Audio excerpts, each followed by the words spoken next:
Bueno, muy buenas tardes al público presente, a los compañeros expositores que me acompañan también en esta mesa, a la comisión organizadora, a los representantes del Colegio de Abogados y al público en general. Quiero agradecer en primer lugar a los organizadores por esta oportunidad que me han brindado de estar aquí en esta tarde exponiendo sobre este tema, y también quiero agradecerles a ustedes que están aquí a estas horas de la tarde. La verdad que me hace muy feliz ver tanto público en este evento.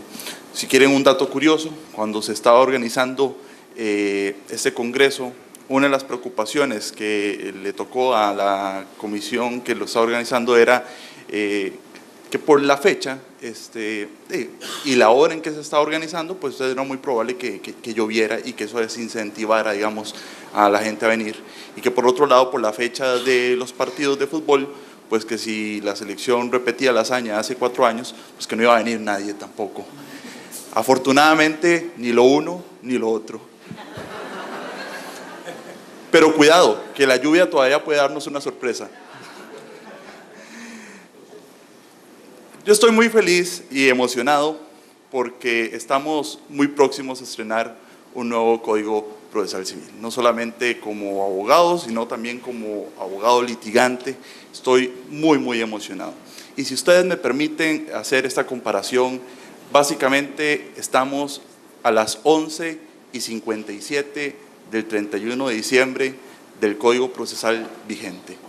En unos meses, el 8 de octubre, estaremos celebrando, mirándonos a los ojos, abrazándonos y diciéndonos feliz código nuevo, feliz código nuevo. Lo difícil va a ser la cuesta de enero de ese código.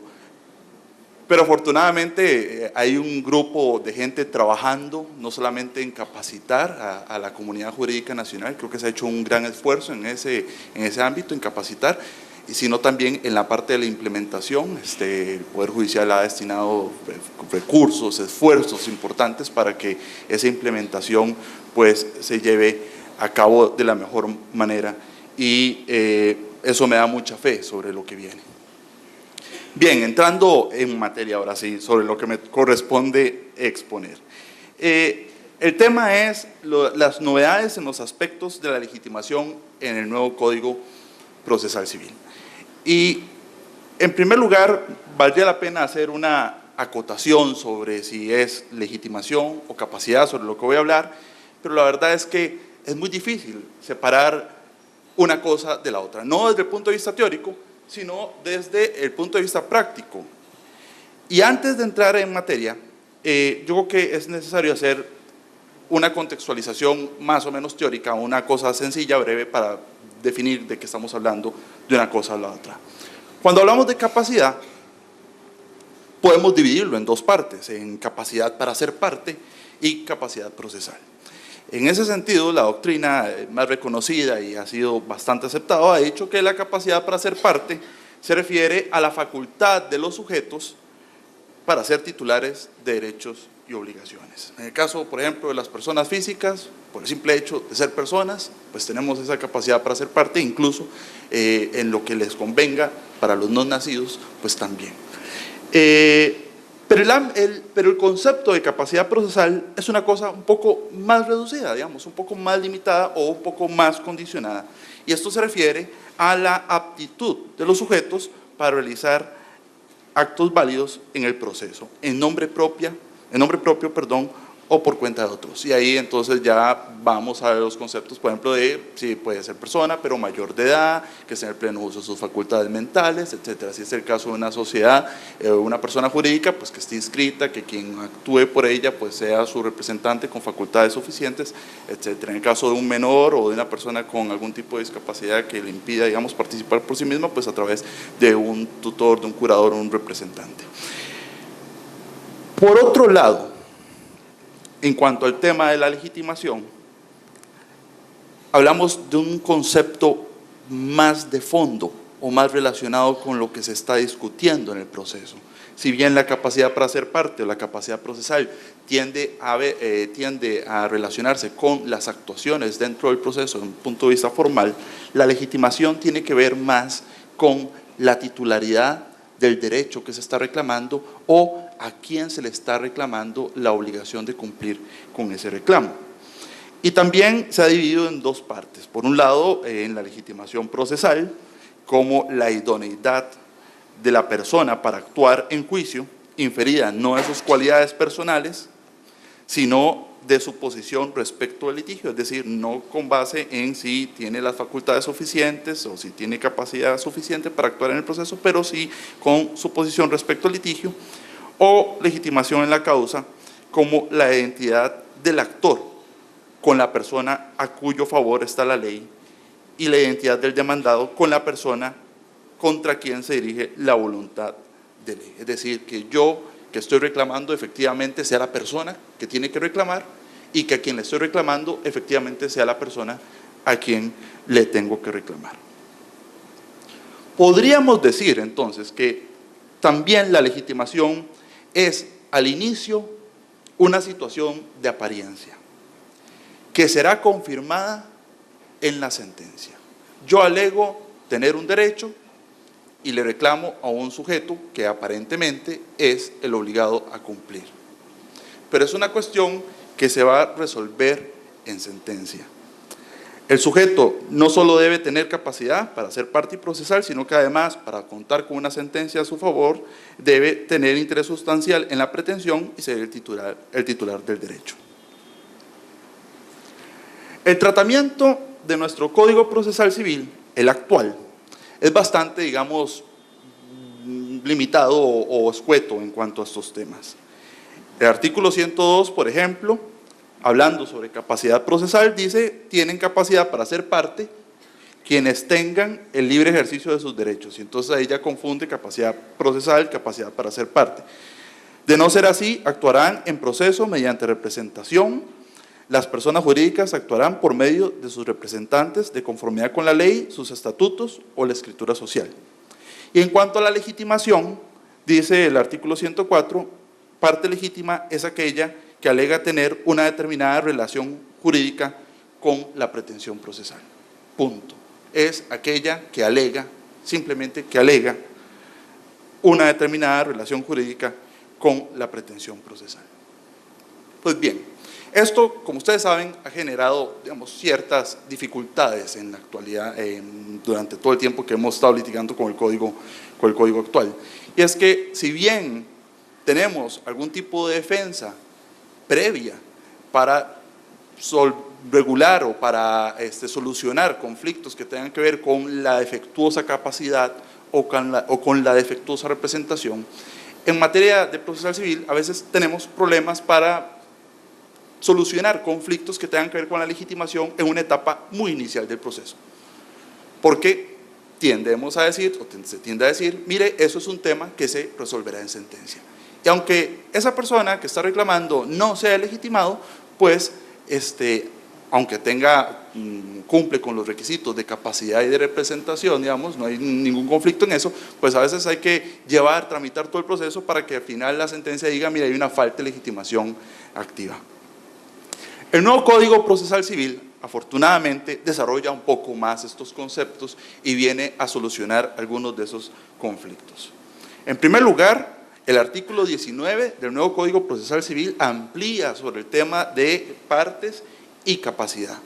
Y como dato curioso, más bien, dato muy importante, el artículo 19 amplía sobre lo que se puede entender o se puede considerar que tienen condición de parte. Y yo quiero llamar la atención específicamente a los puntos 6 y 7, donde se habla de grupos organizados a los que se les reconoce la legitimación de grupo, y el punto número 7 que dice cualquiera que en interés de la colectividad haga valer intereses difusos. Cuando yo estaba preparando esto, y ahora con lo que dijo don Jorge en la mesa anterior, que decía, busquen en el código porque hay muchos secretos escondidos, hay muchas perlas ahí guardadas. Eso es parte de esas perlas que están ahí guardadas. Don Eduardo mencionó hace poco sobre un conflicto que hubo cuando estaba tramitando el Código Procesal Civil. Ese conflicto tenía que ver mucho con un capítulo que estaba incorporado en el proyecto del Código Procesal Civil, que era el capítulo 5 de procesos colectivos, donde se hacía todo un desarrollo para regular adecuadamente la tutela jurisdiccional de los intereses supraindividuales, los intereses difusos, los colectivos y los derechos individuales homogéneos. Y eso causó mucho conflicto, pasar, digamos, a aprobar el Código Procesal Civil por esa regulación.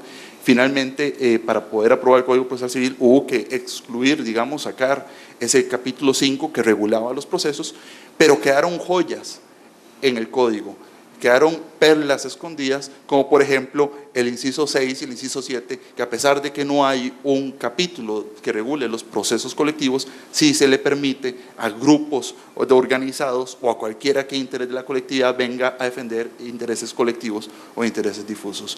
¿Qué procedimiento va a utilizar? Bueno, hay otra joya.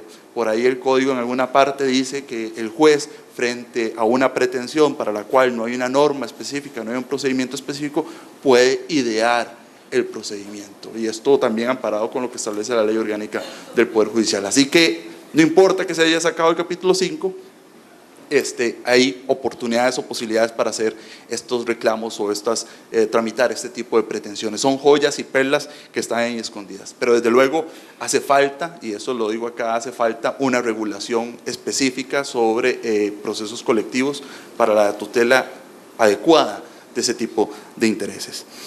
También el artículo 19.2 habla sobre la capacidad procesal y la representación y amplía con mucho lo que se trataba en el artículo 102 del Código Procesal Civil actual.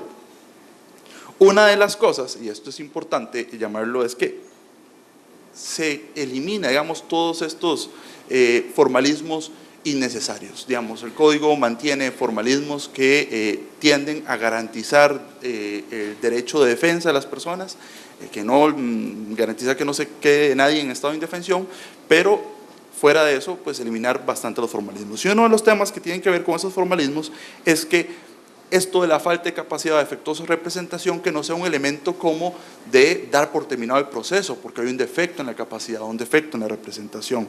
El artículo 19.2 al final habla sobre que la falta de capacidad procesal y la defectuosa representación podrá ser apreciada a oficio o objetada por simple alegación de la parte en cualquier momento. Y de existir el defecto, pues podrá ser subsanado oportunamente. O sea, le quita un poco la seriedad a lo que en algún momento se utilizaba tal vez como un punto, como una estrategia para dar por terminada una demanda, pero el nuevo código permite esa subsanación sin darle tampoco ese nivel de rigurosidad o de importancia. El artículo 21 ya habla sobre legitimación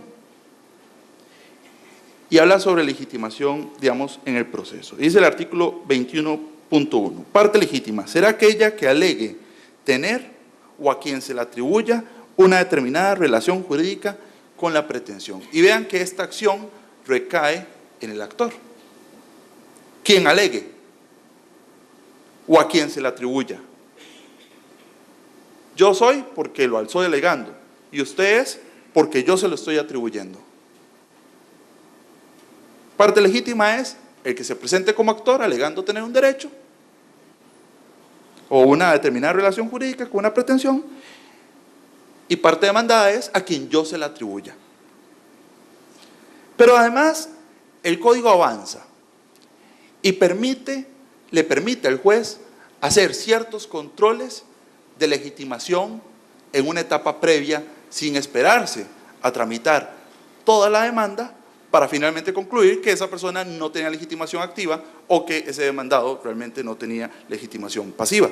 Uno de esos controles que tiene que ver con la legitimación pasiva está en el siguiente punto, que es el artículo 21.2.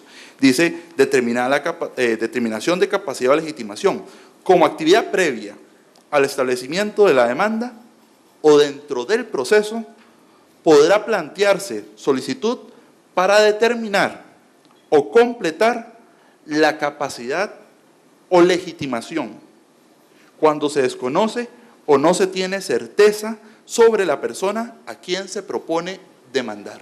Ojo, esto es para la parte pasiva, para el demandado. Cuando no se tiene certeza o se necesita completar, podemos hacer un estudio de esa legitimación, que puede ser como una etapa previa al establecimiento de la demanda o dentro del proceso. ¿Y qué pasa con ese actor? Con ese actor que nada más dice, yo soy el que alego tener una determinada relación jurídica con la pretensión. ¿Qué pasa si, aunque lo alegue, revisados los documentos, pues definitivamente no tiene esa legitimación activa? El artículo 35.5 dice, como parte de la demanda improponible, que Eduardo lo expresó acá, uno de los motivos por los cuales se puede rechazar la demanda, se puede declarar improponible la demanda, es cuando quien la propone carece de forma evidente de legitimación. Con lo cual, entre las regulaciones del artículo 35.5 y las regulaciones del artículo 21, 19, 19.2, pues le dan el marco jurídico, digamos, al juez, las herramientas necesarias para que no tenga que tramitar toda una demanda para que al final en sentencia diga, sí, es que el actor no tiene legitimación pasiva. Yo ya lo veía, pero tenía que tramitar toda la demanda para no dejarlo en estado de indefensión y para tramitarle el asunto, para decirle al final, después de 5 o 6 años, decirle usted carece de legitimación activa. Con estas nuevas herramientas ya el juez puede hacerlo y además quien está demandado de forma injusta también puede decir, mire, es que a mí no me tiene que demandar, yo no tengo legitimación pasiva para estar en este asunto, así que por favor revise la cuestión inicial para que se dé cuenta que yo no tengo, digamos, esa legitimación pasiva. Esa es una novedad que a mí me parece muy importante y que desde luego va a permitir que muchos juicios donde no hay una legitimación activa o cuando definitivamente esa legitimación activa no está realmente demostrada, pues que se pueda rechazar esa demanda sin tramitar todos estos asuntos. Pero el problema no es ese, el problema no es cuando es evidente, el problema es cuando no es tan evidente esa legitimación y queda un tufillo ahí de que me parece que no es legitimado activo, pero tampoco es tan evidente como para declararle improponible la demanda. Y en ese caso, pues tramitaríamos todo el proceso para que en sentencia le digan sí, sí o sí no. Muchas gracias.